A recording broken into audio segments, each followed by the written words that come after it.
Resignation का मामला था, सब जुडिस भी है, क्या स्थिति है? उनको नोटिस दिए गए थे जो एंटी डिफेक्शन लॉ के अगेंस्ट आपके पास कंप्लेंट आई थी, आज उनको बुलाया गया था, पिछली बार भी बुलाया गया था, क्या स्थिति है, क्या वास्तविक स्टेटस है, कब तक फैसला होगा?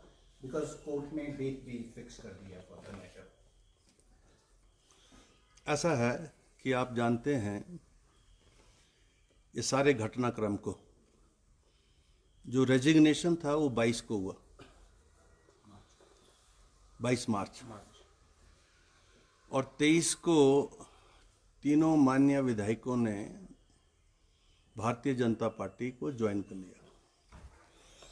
22 4 बजे के करीब, 3:30 बजे मुझे मिले, 2 बजे के करीब सेक्रेटरी के पास, टाइमिंग है उसमें सारी। तो रेजिग्नेशन तो अभी, क्योंकि उनसे तो कोई बातचीत हो नहीं सकी थी, और अगर उनकी प्रेजेंस ही जेन्युइननेस है, प्रेजेंस ही वॉलंटरीनेस है, तब तो फिर वो रूल नियम और मेरे जो अधिकार क्षेत्र है इसका कोई मतलब नहीं है। ये मेरा प्रेरोगेटिव है कि वॉलंटरी है या नहीं इसकी छानबीन करूं, चूंकि 6+3 ने लोकसभा में जो है, जो भारतीय जनता पार्टी के जो कैंडिडेट्स थे उनको वोट किया, तीनों का इकट्ठा वोट है। अब ये वोट उनका अधिकार है, मैं उसमें भी मैं जो है कोई टिप्पणी नहीं करना चाहता, लेकिन उनका कंडक्ट ऐसा शो कर रहा था कि वो किसी न किसी प्रकार से कोई ना कोई प्रलोभन में है या किसी दबाव में है, क्योंकि 6+3 ये इकट्ठे रहे, और आज भी जो केंद्रीय एजेंसी है उनकी सिक्योरिटी इनके साथ है। तो इसलिए मुझे इंक्वायरी करना वाजिब और जायज़ था, और मैंने वो इंक्वायरी की, उनको बुलाया, तो उनका जवाब आया है मेरे पास। और जो एग्जामिनेशन मैंने यहाँ किया उनका, उसमें उन्होंने इस बात को एडमिट किया कि हमने रेजिग्नेशन एक्सेप्ट होने से पहले राजनीतिक दल के रूप में भारतीय जनता पार्टी को ज्वाइन किया है, और हमारा 10th शेड्यूल भी इजाज़त नहीं देता, ना संविधान इजाज़त देता है कि once you are elected as a independent, then you have to stay as an independent. You cannot join any political party. Once they have joined the political party, obviously now there are two things. This voluntariness regarding the resignation has two dimensions now. Whether the resignation is voluntary or not, or genuine or not, that is apart from the issue. Since they have joined the political party, and there is a petition with me from the Shri Jagat Singh Negi ji ने एक petition यहाँ डाली है कि इन्होंने 10th schedule को violet किया है। अब उसके लिए भी मैंने इनको नोटिस जारी किया।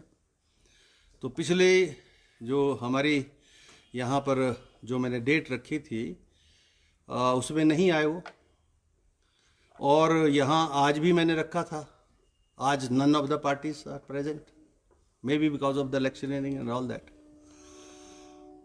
अब हाई कोर्ट में भी गए, जैसा मैंने कहा, तो हाई कोर्ट ने तो अभी जो मैटर डिस्पोज ऑफ किया है उसमें इस बात को दोनों माननीय जजों ने माना है कि स्पीकर के अधिकार क्षेत्र है रेजिग्नेशन को एक्सेप्ट करना और रिजेक्ट करना। It is not that it is to be accepted, I can reject it also. और उसमें तो हम जो है हाई कोर्ट का कोई अधिकार क्षेत्र नहीं है। हाँ, एक चीफ जस्टिस साहब ने यह कहा कि स्पीकर के अधिकार क्षेत्र के ऊपर हम किसी तरह से कोई भी बंदिश नहीं लगा सकते, ये उनका अधिकार क्षेत्र है, ना हम समय की बंदिश लगा सकते, क्योंकि निर्णय उनको लेना है। जब वो निर्णय ले लेंगे तो उसकी समीक्षा हो सकती है। अभी तो कोई इंटेंट ऑर्डर नहीं है, पर जो दूसरी माननीय जज हैं उन्होंने ये कहा कि नहीं, हम डायरेक्शन इशू कर सकते हैं। इसलिए दो डाइवर्जेंट व्यू पॉइंट जब हाई कोर्ट के जजेस में आया तो मैटर तीसरे को रेफर हुआ है। अब तीसरे माननीय जज सुनेंगे दोबारा से। 28 को मेरा ख्याल लगा है वो, क्योंकि हमारे खिलाफ केस है, 28 को लगा है। तो एक वो अलग से प्रोसीडिंग्स है, मेरी प्रोसीडिंग्स इंडिपेंडेंट है। मुझे कहीं से भी कोई मेरी प्रोसीडिंग्स के ऊपर स्टे नहीं है, ना किसी हाई कोर्ट का ना सुप्रीम कोर्ट का है। I can proceed. लेकिन आज चूंकि दोनों पार्टीज नहीं हैं, इसलिए मैंने अभी आधा घंटा इंतज़ार करने के बाद मैंने इसको फाइनल ऑर्डर पर फिक्स कर दिया है। The final hearing with the final order, and that is expected in the end of this month or the first week of the June. So the date will be conveyed to the media, but it is fixed now for a final hearing and order. Thank you very much. If any question. Sir इस दौरान कोई court में कोई फैसला आता है, court से फैसला, तो क्या होगा सर? कोर्ट का फैसला आएगा वो कुछ और है। That is a different issue. Court में इसके अलावा कोई फैसला नहीं आ सकता। कोर्ट में तो यही आएगा, तीसरे जज जो है चीफ जस्टिस साहब के साथ जाते हैं, उसके साथ जाते हैं। उन्होंने जो दोनों जजेस ने यही बोला है कि अधिकार क्षेत्र एक्सेप्ट रिजेक्ट करने का हमारा नहीं है। High court has no jurisdiction to accept. पर ये दूसरे एक जज ने ये बोला कि हम डायरेक्शन दे सकते हैं कि इतने दिनों में डिसाइड करो।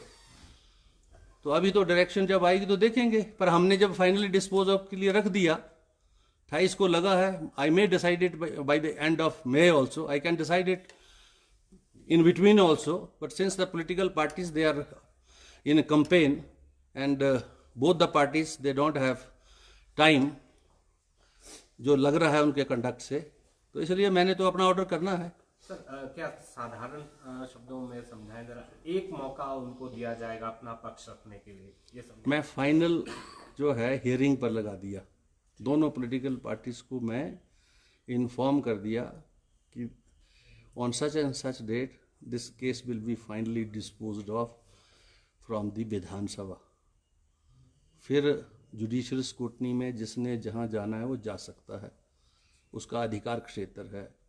ये जो मैंने 6 का फैसला किया था, तब भी मैंने यही कहा था कि मेरा फैसला जो है वो, क्योंकि सुप्रीम कोर्ट की बहुत सारी ऐसी जजमेंट्स हैं जिसमें उन्होंने कहा कि speaker while conducting in a quasi judicial manner, I have a 3 type of powers here inside the hall. No court can interfere inside. And listen to me. And when I sit here in the chamber, then I enjoy the executive powers and the powers which are entrusted upon me through the constitutions as a quasi judicial powers also. And administrative powers are subject of judicial scrutiny, and all those administrative powers also, because I am administrative head of the secretariat. Appointment, selection, seniority, termination, suspension, this is an independent secretariat. The speaker enjoys these all powers. So all these are subject of a judicial scrutiny. Likewise, quasi judicial, as the Supreme Court has held. Otherwise, these are the different domains. Speaker is a different domain. Lok Sabha Secretary is a different domain. Lok Sabha domain is different domain. Yes, tomorrow I am asking a question now. Any court where there is a pendency of the cases, certainly we can discuss all those pendency here. The law minister has to reply to that. Can we say to the court, okay, look here, these civil cases, criminal cases are pending in your courts for the last 20 years, and this pertains to the public at large of Himachal Pradesh. Why you have not decided this? Can we say that? No. We cannot say that.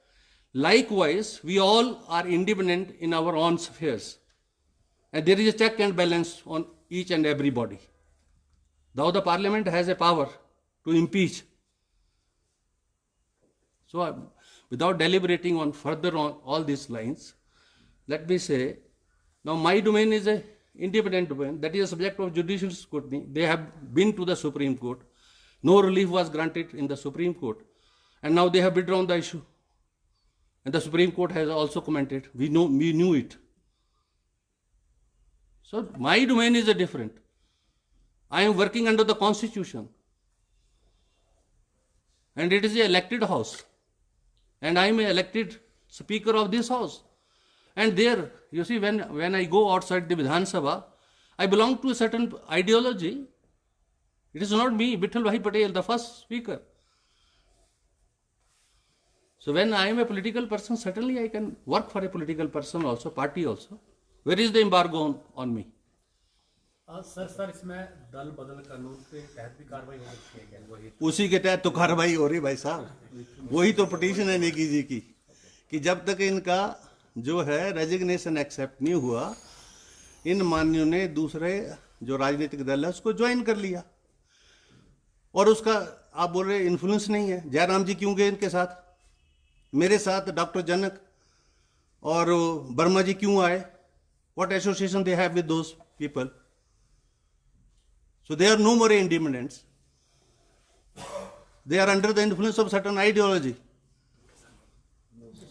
I have been an independent MLA for twice here.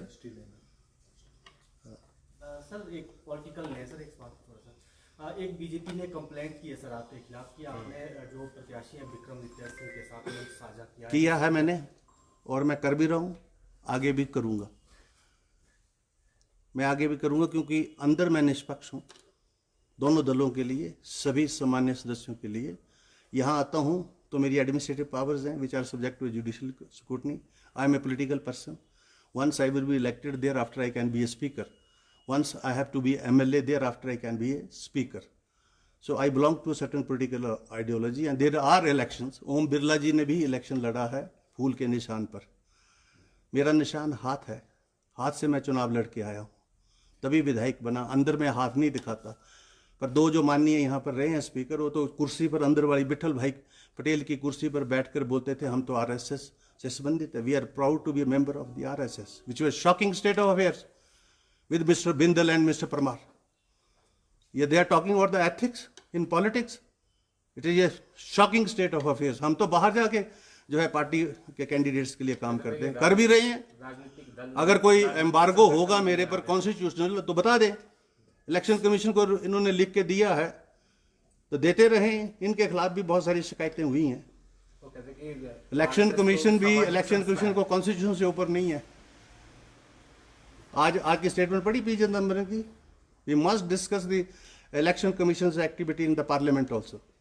CAG is responsible to the state assembly.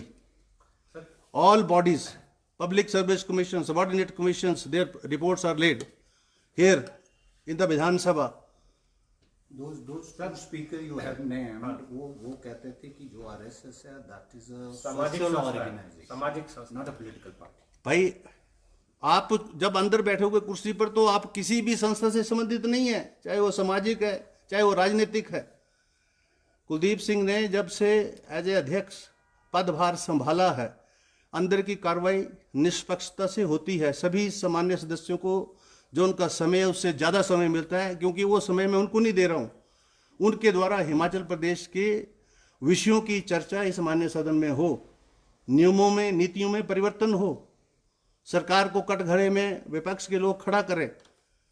इसलिए समय देता हूँ, इसलिए थोड़ी समय देता हूँ कि वो जो है वहाँ पर अपनी राजनीति करे। ये राजनीतिक मंच थोड़ी है अंदर। ये हिमाचल प्रदेश के जो ज्वलंत इश्यूज है, एम्प्लॉयमेंट का, पॉलिसीज का, इकोनॉमिक कंडीशंस का, वो डिस्कस करने के हैं issues. Thank you very much.